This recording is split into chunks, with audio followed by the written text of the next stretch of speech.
yard of the White House telling us what kind of nation we are. We're supposed to be telling him what kind of nation we are. If we continue to sit back and do nothing, we will continue to watch this nation erode to something it was never meant to be. But we have the opportunity because of something precious, something wonderful that God's given us called the gift of freedom, the gift of liberty. We need to not squander this precious gift so many others in other countries long for.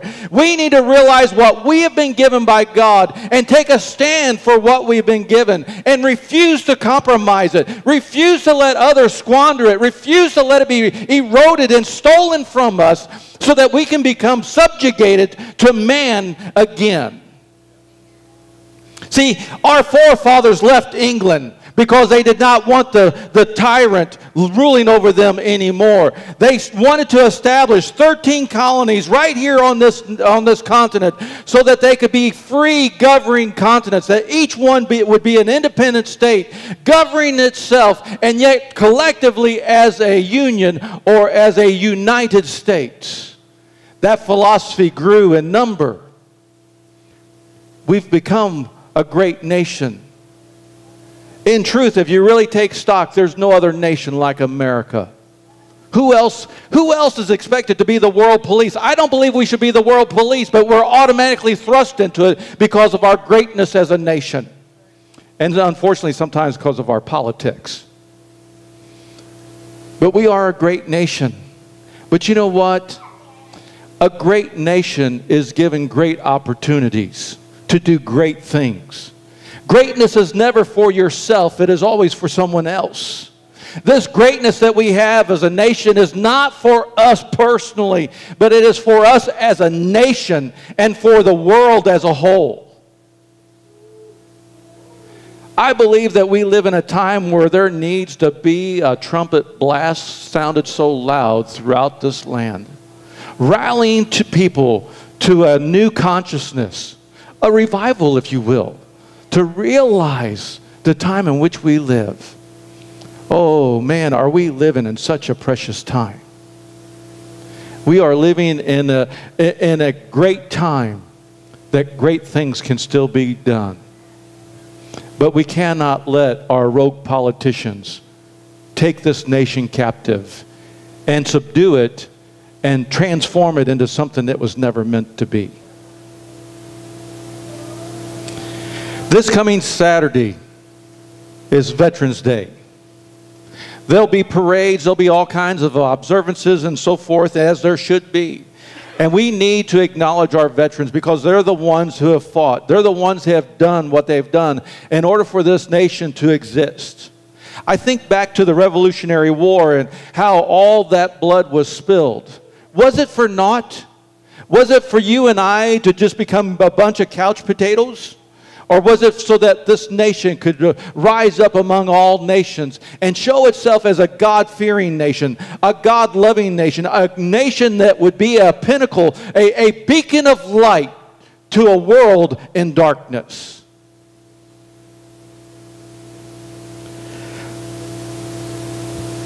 We are grateful for each and every one of our veterans who are here today, as well as any of them that might watch this recording. Today, however, I want to speak to you about something that I believe is very important when we talk about our nation, whether it be Veterans or Flag Day or anything of that, and it has to do with patriotism. I want to talk to you today about patriotism and Christianity, because I believe that true patriotism has Christianity as its core. I want to share some things with you this morning that I believe that will help you to see this if you don't already. See, it is very clear, and it needs to be understood, that when I say Christianity, I'm not talking about a religion. I'm not trying to promote any particular denomination. I'm talking about a personal relationship with Jesus Christ himself. I'm talking about a lifestyle of Christian faith. And so when I say today about Christianity being the core or the inner fiber of patriotism, I'm not talking about a religion. I'm talking about a relationship. I'm talking about a lifestyle. See, during the Roman period, How many of you remember hearing about the Roman Empire? They worshiped their emperors as if they were gods. Their patriotism was about the worship of a man who they believed to be a god form. They were wrong, but that was their patriotism. It's interesting that when you study patriotism, that you will always find that it has to do with the beliefs and the culture of that nation. See, in the time of our Lord, there was a group of people that you'll find in your New Testament called Herodians. And the Herodians, they worshiped Herod. They believed him to be a deity. Their patriotism was all wrapped up in a human being. I believe that when it comes to patriotism as Americans, our patriotism cannot be wrapped up in a human being or human beings. It must be wrapped up in something much greater, something much higher, and that is the lordship of Jesus Christ himself. See, we're not human beings that are subject to natural kings. We are a people that live in a free nation, meant to be able to worship freely our God and to publicly move about in that faith and living a lifestyle pleasing unto the Lord. If you look into the dictionary, you'll find that patriotism is defined as a love for or a devotion to one's country. The quality of being patriotic, vigorous support for one's country. I like that, but the problem is I find it missing something that's very important. Because to me, I believe patriotism is far more than that. I believe that patriotism has to have something in its inner core. There has to be some kind of fiber about it that gives it its substance, that gives it its meaning and depth. You know what I mean? There has to be something more than just simply, listen to me, folks. Do you think that people of other nations love their nation any less than we love ours? But wouldn't it be something that if at the core of our patriotism is the same at the core of their patriotism, and that is the Christian faith? That's the one thing that will transcend, that will cross all boundaries, that will cross all generations, and that can truly unify America and all of its allies as well as the world. There are those who would tell us that that's the problem that we have in our world today, is that religion has divided us. I got news for you. Religion hasn't divided us. People have divided us. Because they're after their own agenda. They want to be the ones that are worshipped. They want to be the ones in control. They want to be the ones that are dictating. They want to be God instead of subjecting themselves to the true God. And because of that, we have divisions and factions and all these things in our nation and in our world today. The word patriot actually comes from a Greek word, patriote, and it is from another Greek word, which is patris. Patris is the Greek word for father. What does all that mean to us today? What that means is that the Greek actually helps us to see that patriotism, and the word patriot comes from the word father, meaning that we're of the same fatherland or that we're of the same origin. Isn't it interesting that patriotism means that we are all of the same origin? We share the same values. We share the same beliefs. Makes me think of how we used to say when I was a kid. Well, I don't hear it so much anymore, but we used to always say it when I was a kid. United we stand. Divided we fall. Oh, how we need to return to those words. Patriotism without genuine faith is a false religion, promising fantasies in place of real possibilities. Think about it. Mankind can build its grand illusions and its illustrious buildings, but in the end, they are nothing more than just another Tower of Babel. When we build to ourselves, we do so on sinking sand. In Psalms chapter 127 and verse 1, it says, "Unless the Lord builds the house, they that labor, labor in vain." How do we think that we as a nation can possibly rebuild our nation or build our nation or do anything with our nation apart from God's help? It took God to bring us to this land. It took God to raise us up on this land. It took God to establish this nation. It took God throughout the whole process. And now all of a sudden, we're going to throw him off like some kind of yoke, and we're going to perfect it of our own abilities. The Bible says a child left to himself will bring his mother dishonor. We are no different as a nation. If we think that we can cast off our father and that we can go about in our own accord and that somehow we're going to bring glory and honor to this nation, we're not. We're only going to bring shame upon ourselves.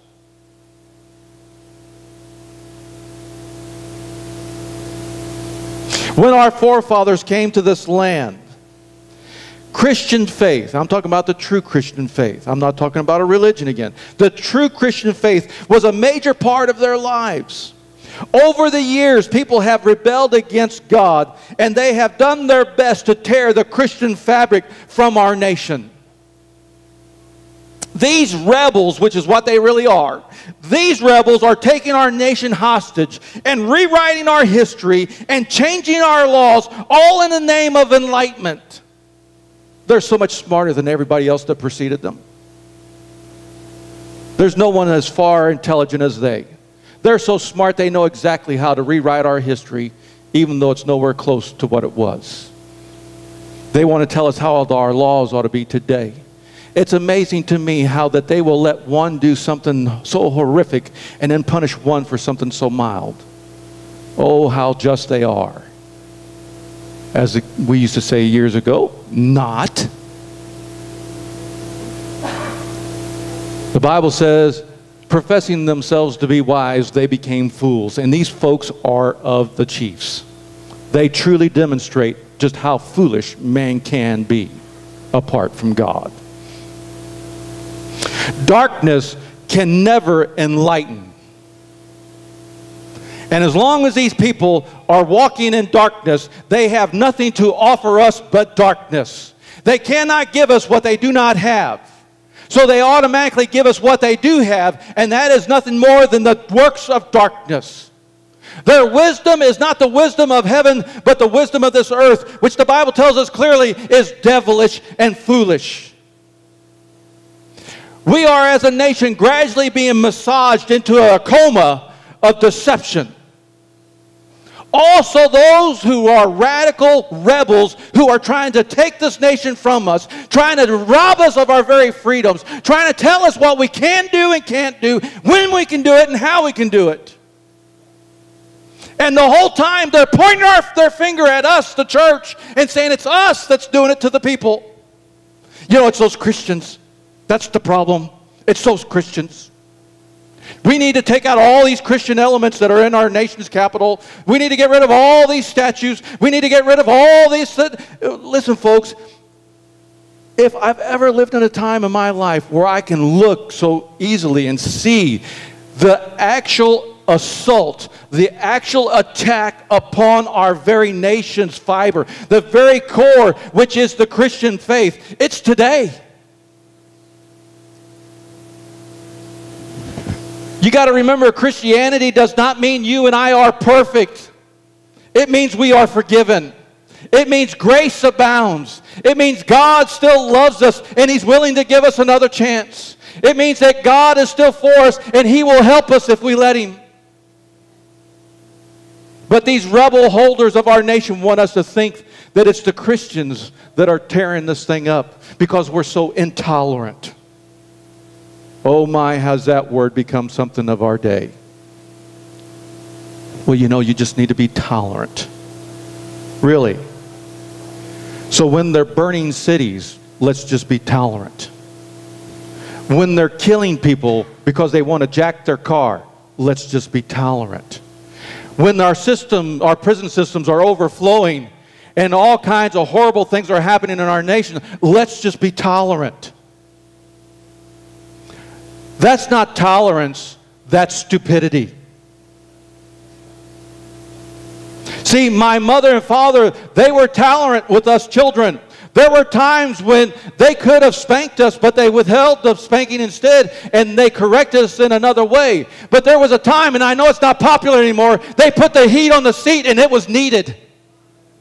Oh, don't do that. No, no, no, no. Now you're abusing. Oh, my God. Yes, I know. Isn't it horrible?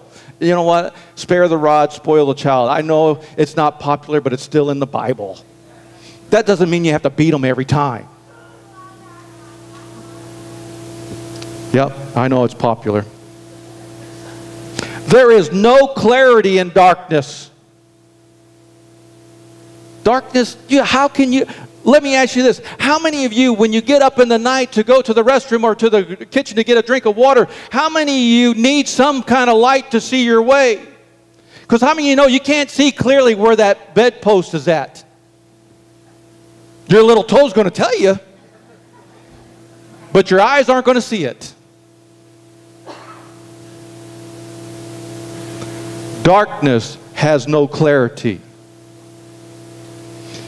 Let me ask you a question. What about Plymouth Rock? They say that we're not, now listen, they're actually, I'm serious, they are rewriting our history and telling us that we were not founded as a Christian nation. Did you know that?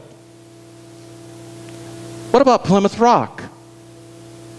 What about Plymouth Rock? Well, now we have to make a distinction between the Pilgrims and the Puritans. Well, you know, they were pilgrims.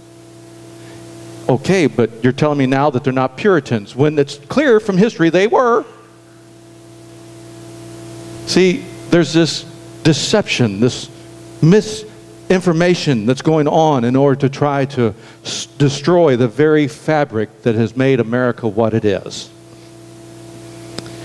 History clearly shows that the Pilgrims were religious. Now, you have to understand when I say religious, I mean that they were of the Christian faith. Because, see, you have to understand when our nation was first founded, when they said religious, they weren't talking about Buddhism. They weren't talking about Hinduism. They weren't talking about Muslims or anything like that. There was only one faith, and that was the Christian faith.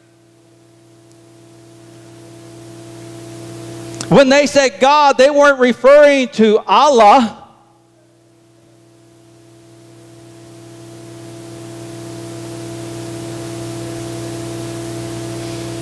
See, when they used the word religious, it was always in the context of Christianity. And if it wasn't, it was clearly written that they were referring to something else, which was very, very rare. If we go back to the actual writings of our forefathers, we see the belief in God and the belief that God was leading and directing them the whole time. Now, I'm not trying to say that these men and the women of that time were perfect. I'm not trying to make saints out of everyone. I'm just saying that there was a genuine faith amongst our forefathers in the belief in God and the belief of God helping them to establish this nation. After all, hear these words from the Declaration of Independence. We hold these truths to be self-evident, that all men are created equal, that they are endowed by their Creator with certain unalienable rights, that among these are life, liberty, and the pursuit of happiness. It's upon these words that the rest of the Declaration stands. Listen to it from the beginning. When in the course of human events, it becomes necessary for one people to dissolve the political bands which have connected them with another, and to assume among the powers of the earth the separate and equal station to which the laws of nature, watch this, and the natures of God entitle them, a decent respect to the opinions of mankind requires that they should declare and cause which impel them to the separation. And it says, we hold these truths.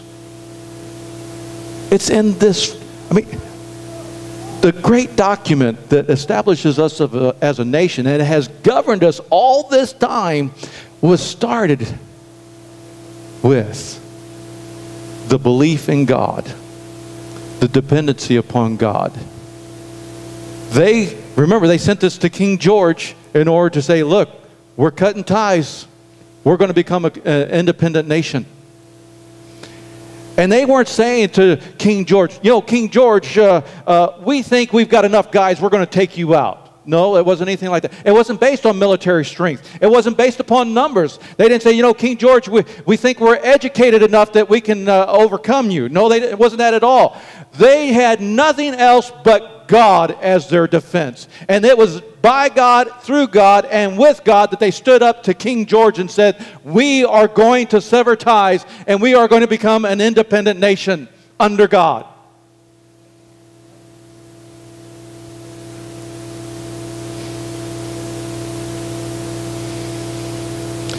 How many of you remember President Lincoln, one of my favorite presidents?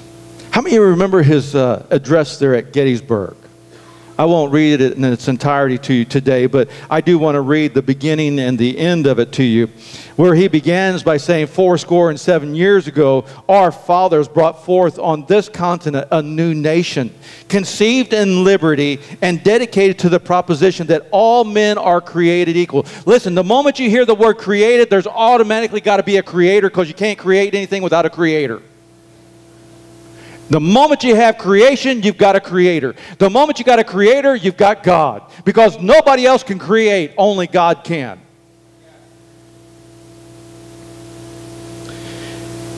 Lincoln went on to say towards the end of his address, he said here that this nation under God, can you get that? This nation under God shall have a new birth of freedom, and that government of the people, by the people, for the people, shall not perish from the earth. Folks, this kind of a nation, this kind of a government system, this kind of structure can only exist with God at the head. And when we take God off of the throne, when we take God out of the chief place, and we put man in it instead, we are setting ourselves up for a fall. We become no different than any other nation who uses a man as their main figurehead.